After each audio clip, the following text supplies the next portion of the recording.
Hi friends, എൻ്റെ എല്ലാ കൂട്ടുകാർക്കും പ്രീത ടിപ്സ് എന്ന എൻ്റെ യൂട്യൂബ് ചാനലിലേക്ക് സ്വാഗതം. അപ്പോൾ എല്ലാവരും ഓടിവായോ. ഞാൻ നാട്ടിലെത്തിയപ്പോൾ കണ്ട കാഴ്ചകൾ ഓരോന്നായി നിങ്ങളെ കൂടി കാട്ടിത്തരാം കേട്ടോ. അപ്പോൾ ആദ്യം തന്നെ നമുക്കിവിടെ നിന്ന് തുടങ്ങാം.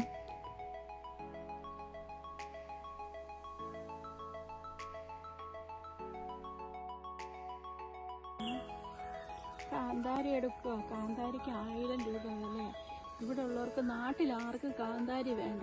ഞങ്ങൾക്കൊക്കെ ഇത് കാണുമ്പോൾ ആക്രാന്തമാണ്. ഇച്ചിരി കാടൊക്കെയാണ്, ഇച്ചിരി പേടിയുണ്ടായിരുന്നു. എന്നാലും മീനുക്കുട്ടിയെ കൊണ്ട് വിളിച്ചുകൊണ്ട് വന്നിട്ട് ഞാൻ ഇവിടെ നിന്ന് ഇതെല്ലാം ഇന്ന് പറിച്ചെടുക്കുക. ഇനി ഞാൻ പോകും വരെ ഇതായിരിക്കും കഴിക്കുന്നത്, കാന്താരി. ഇതെല്ലാം ഉണ്ട്, കാട്ടിലെല്ലാം നിപ്പുണ്ട്. പക്ഷെങ്കിൽ പോയി പറിക്കാൻ മനസ്സിൽ പേടിയുണ്ടേ. ഇവിടെ ഉള്ളവർക്കൊന്നും കാന്താരിക്കൊന്നും ഒരു വിലയില്ല. ഈ അന്യ നാട്ടിൽ കിടക്കുന്ന നമുക്കൊക്കെ ഇവിടെ വന്ന് ഇതൊക്കെ കണ്ടു കഴിയുമ്പോഴത്തേക്കിനങ്ങ് ഭയങ്കര. കഴിഞ്ഞ പ്രാവശ്യം ഞങ്ങൾ വന്നപ്പോൾ ഇവിടെ തന്നെ ഈ സ്ഥലത്ത് തന്നെ ഇതുപോലെ ഒരെണ്ണം ഉണ്ടായിരുന്നു, വാടി നിൽക്കുമായിരുന്നു. അപ്പം മീനുവിനറിയാം, പപ്പ അത് ഇവിടുന്ന് വേരോടുകൂടി പിഴുതെടുത്ത് മേളി മുറ്റത്ത് വെച്ചിട്ട് പപ്പ എന്നും രാവിലെയും വൈകിട്ടും വെള്ളം ഒഴിക്കുമായിരുന്നു. പക്ഷെ എനിക്ക് കുറച്ച് നാൾ നിന്ന് കേട്ടോ, കുറച്ച് നമ്മൾ പോകുന്നവരെയൊക്കെ നിന്നായിരുന്നു. പക്ഷെ പിന്നെ അത് കഴിഞ്ഞ് പിന്നെ അതങ്ങ് പോയി. ഇപ്പോഴും പപ്പയുണ്ടായിരുന്ന ഇത് പിഴുതുകൊണ്ട് പോയി അവിടെ കൊണ്ട് വെച്ചേന്. ആരും ശ്രദ്ധിക്കാനില്ലാത്തതുകൊണ്ട് നമ്മുടെ പറമ്പെല്ലാം കാട് പിടിച്ച് കിടക്കും. ആരും നോക്കാനും എടുക്കാനും ഒന്നും ആരുമില്ല. നമുക്കിവിടെ വന്ന് നിൽക്കാനുള്ള ഒരു ഇതുമില്ല. പക്ഷെ എനിക്ക് നാടാണ് ഇഷ്ടം കേട്ടോ. എനിക്ക് സിറ്റി ലൈഫിനേക്കാളും ഇഷ്ടം നമ്മുടെ ഗ്രാമീണ ജീവിതമാണ് എനിക്കിഷ്ടം. പക്ഷെ എന്ത് ചെയ്യാനാ, സാഹചര്യം ഒത്തു വരണ്ടേ.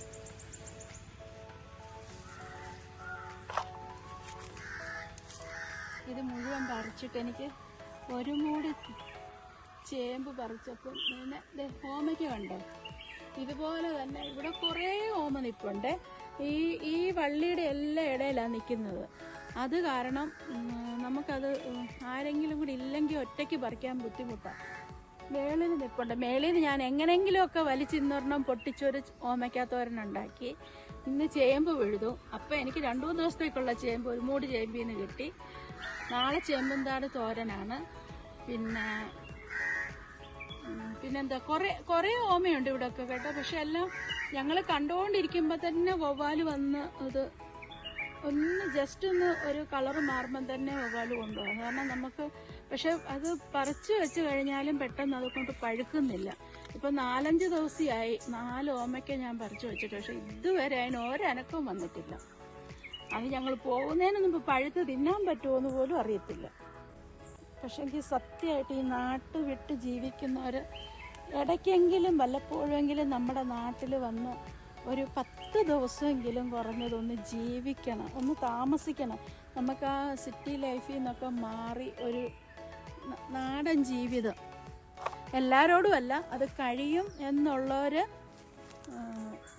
ചെയ്യുക. പിന്നെ ഇത് കണ്ടില്ലേ, ഈ പറമ്പുകളൊക്കെ എല്ലാം ഫുള്ള് കാട് പിടിച്ച് കിടക്കുകയാണ്. ഇതിനി ഒന്നും ഞാനിപ്പോൾ ആരെങ്കിലും നിർത്തി അത് വൃത്തിയാക്കിയിട്ട് തിരിച്ചു പോയാലും ഒരു 4-5 മാസം കഴിഞ്ഞ് വരുമ്പോഴത്തേന് ഇതിൻ്റെ ഡബിളായിട്ട് കിളുത്ത് വരും. അപ്പം ഞാൻ ചെയ്യുന്ന വേസ്റ്റ് ഓഫ് മണിയാണ്. അത് ചെയ്തിട്ട് കാര്യമില്ല. എന്തെങ്കിലും കുഴിച്ചു വെച്ചിട്ട് പോയാലും അതൊക്കെ പോക്കാണ്, നമുക്ക് പ്രയോജനമില്ല.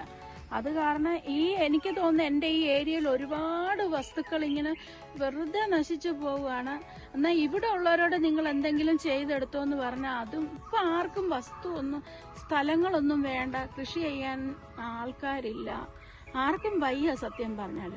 പിന്നെ മെയിനായിട്ട് എനിക്ക് തോന്നുന്നു ഇപ്പം പിള്ളേരൊന്നുമില്ല. എല്ലാ വീട്ടിലും അപ്പൂപ്പനും അമ്മൂമ്മയും പ്രായം ചെന്നവരൊക്കെ അല്ലേ ഉള്ളൂ. അപ്പം അവരെ കൊണ്ടൊന്നും ചെയ്യാൻ പറ്റുന്നില്ല. അവർ പറയുന്ന ഇത്രയും പൈസ കൊടുത്ത് ഓരോന്ന് ചെയ്യിപ്പിച്ചിട്ട് ഇപ്പം ഞങ്ങളുടെ ഈ സ്ഥലത്ത് ഈ ഏരിയയിൽ ഇപ്പം പന്നി ഇറങ്ങുന്നുണ്ട്. അത് കാരണം എല്ലാവർക്കും ഒന്നും കൂടെ ബുദ്ധിമുട്ടാണ്. ഞാനിതുവരെ കണ്ടില്ല. കഴിഞ്ഞ പ്രാവശ്യം ഞാൻ വന്നപ്പോൾ ഇവിടെ അടുത്ത ആളിൻ്റെ പറമ്പിൽ ഇതുപോലെ ഒരു പന്നി വന്നിട്ട് അവിടെ ഒരു പൊട്ടക്കിണറുണ്ടായിരുന്നു, അത് വീണ് എല്ലാവരും കൂടെ വെടിവെക്കും എന്തോ ചെയ്തത്. അങ്ങനെ ഒരു സംഭവം നടന്നു. എൻ്റെ ചേട്ടൻ പോയി കണ്ടായിരുന്നു അത്. അങ്ങനെ ആ പന്നിയെ ഇതാക്കുന്നത്. പക്ഷെ ഇവിടെ സന്ധ്യ കഴിഞ്ഞാൽ അമ്മ ബോംബെയിലായതുകൊണ്ട് അമ്മ എപ്പോഴും വിളിച്ച് പറയും. അമ്മ ഇല്ലാതെ ഒറ്റയ്ക്ക് ഞങ്ങൾ ആദ്യമായിട്ടാണ് നിൽക്കുന്നത്. അപ്പോൾ അമ്മ എപ്പോഴും വിളിച്ചിട്ട് പറയും, സന്ധ്യ ആവുന്ന മുമ്പ് ഗേറ്റൊക്കെ അടച്ചോണം, അവിടെ അടയ്ക്കണം, ഇവിടെ അടയ്ക്കണം, വെളിയിലിറങ്ങി എല്ലാം എന്നൊക്കെ. കൂടുതലും എനിക്കൊന്ന് പന്നി വരുമോ എന്നുള്ള ഒരു പേടിയുണ്ടെന്ന്. അതായിരിക്കാം, എനിക്കറിയില്ല, അതുകൊണ്ടായിരിക്കാം. പക്ഷേ ശരിയാണ്, ഇവിടെ ഉള്ളവരുടെയൊക്കെ കൃഷിയെല്ലാം പന്നി നശിപ്പിക്കുകയാണ്.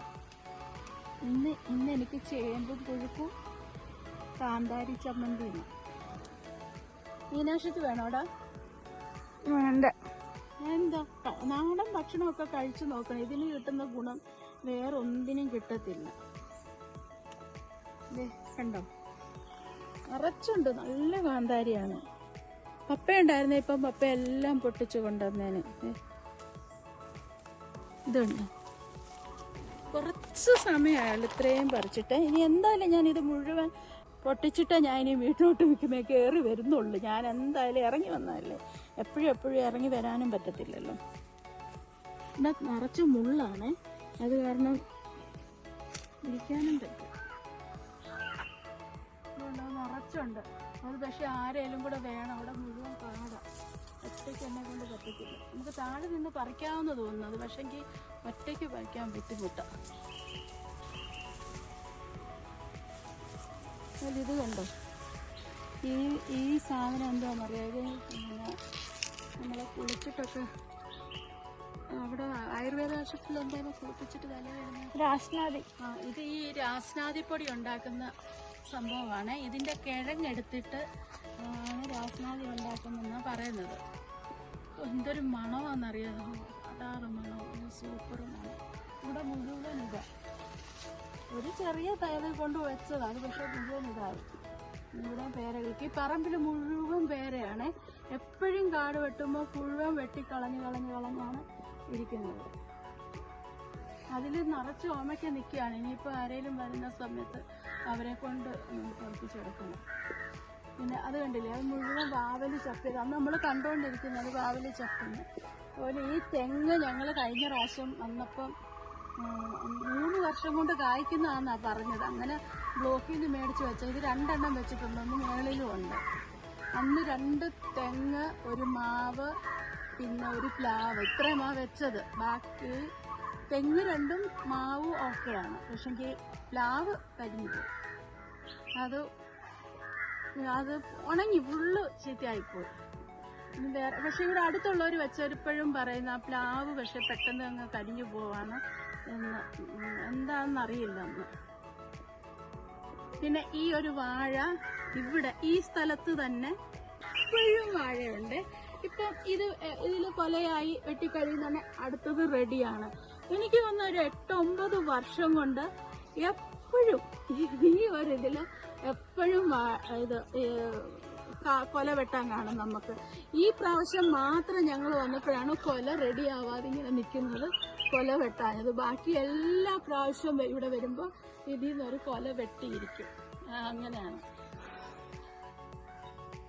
ഇതാ ഫ്രണ്ട്സ് നോക്കൂ, ഇത്രയും കാന്താരി കിട്ടിയിട്ടുണ്ട് കേട്ടോ. ഇത് ഒരു 3/4 കിലോ 1 കിലോയ്ക്ക് അടുപ്പിച്ചുണ്ട്. എന്തായാലും ഞാൻ ഇവിടുന്ന് പോകും വരെ ഇത് യൂസ് ചെയ്തിട്ട് ബാക്കി വരുന്നത് ഉപ്പിലിട്ട് ബോംബെയിലേക്ക് കൊണ്ടുപോകും. ചേട്ടാ ഇത് കണ്ടപ്പോഴേ പറഞ്ഞു, നീ ഇത് മുഴുവനും ഉപ്പിലിട്ടിങ്ങ് കൊണ്ടുവരാനാണ് പറഞ്ഞത്. എന്തായാലും ശരി. അപ്പോൾ ഇതാ നോക്കൂ ഫ്രണ്ട്സ്, വവ്വാൽ ഇവിടെ ഇതേ ഉള്ളു കേട്ടോ. ഇവിടെ നിറച്ച് വവ്വാലാണ്. ഇവിടെ ഉള്ള ഓമയ്ക്ക, പേരയ്ക്ക, മറ്റ് എല്ലാം ഇത് കൊണ്ടുപോകും. അത് കാരണം നമുക്കൊന്നും പേരയ്ക്കൊക്കെ ഒരുപാട് മേളിലൊക്കെ നിൽക്കുന്നതുകൊണ്ട് നമുക്കത് പറിച്ചെടുക്കാനും ബുദ്ധിമുട്ടാണ്. അപ്പോൾ അത് അതിൻ്റെ ജോലി ചെയ്യട്ടെ. ഇനി അടുത്ത് നമുക്ക് പുതിയൊരു വീഡിയോയുമായിട്ട് കാണാം. ഇനി നാട്ടിലെ കുറേ വിശേഷങ്ങളുണ്ട് കേട്ടോ, അതൊക്കെ നിങ്ങളുമായിട്ട് ഞാൻ ഷെയർ ചെയ്യുന്നതായിരിക്കും. അപ്പോൾ ശരി ഫ്രണ്ട്സ്, ബൈ.